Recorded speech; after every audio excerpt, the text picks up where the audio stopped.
什么玩原神还会危害美国国家安全？太离谱了吧，朋友们！这个不是我说的啊，就在前几天的《华盛顿邮报》上边发布了一条文章，里边呢除了华为、TikTok 还有呢拼多多之外，居然还提到了一款游戏，也就是原神。用他的原话讲呢，就是那每一次原神启动都会对美国的国家安全带来严重威胁。好家伙，你说这个，那我就不得不启动了，原神启动。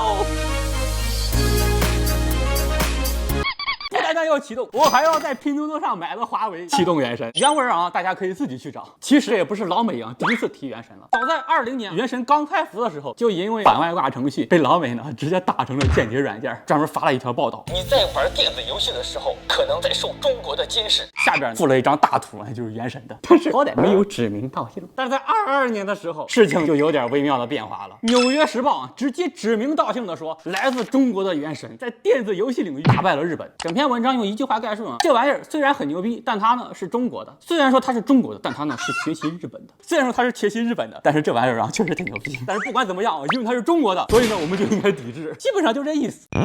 今年3月份的时候啊，更是被懂王的前外交顾问直接写到了书里，说原神跟 TikTok 都是隶属于中国的情报部门，他们都是在用一种包装宣传中国的文化，这是一种入侵，他们都会危害美国的国家安全。用前置的话来讲，我都不知道该从哪里开始笑了。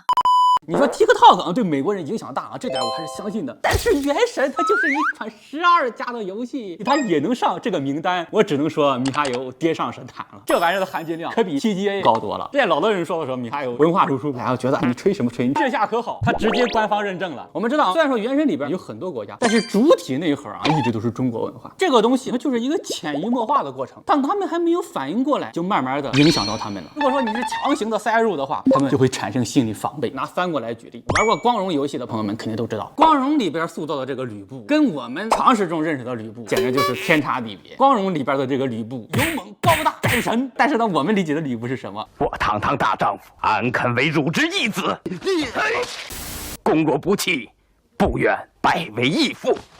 没有义气的小人。但是如果说你从小没有看过《三国演义》，刚开始就是接触光荣的游戏的话，你可能还真的就以为吕布就是一个这样的人。所以啊，我们肯定不能指望别人来讲述我们的文化。如果啊，我们就说如果原神真的上了实体名单被制裁了，那么还真的是史无前例了。到那个时候，原神或者米哈游肯定知名度啊会更上一个台阶。对于米哈游来讲，还真不一定是一件坏事呢。确实，